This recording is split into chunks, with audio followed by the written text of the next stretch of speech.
Hello everybody, in today's video I will show you how to merge two tables on your document on Microsoft Office Word. First step, all you have is to open your Microsoft Word document and then just follow these simple steps. My example here, I will just insert two tables. As you can see, I will just have to insert two tables like here. To merge them, uh, all we have is to make sure uh, on some properties.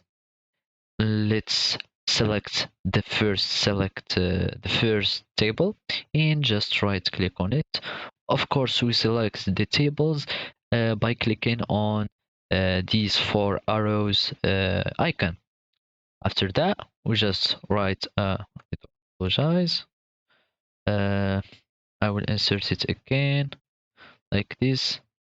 All you have is to right click on it, then we go to table properties.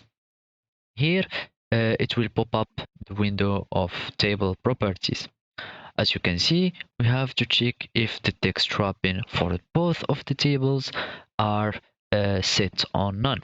Of course, you can check the properties on clicking by selecting the table and go to layout, and here in this table section you will find uh, an icon that says property, and you click on it. Of course, it will pop up the same table properties window, and you have just to check that the text wrapping is none. Then we click OK. Now all we have is just to drag or scroll our table like this by maintaining the click and just make it near to the table here like this, and it will automatically merge the two tables.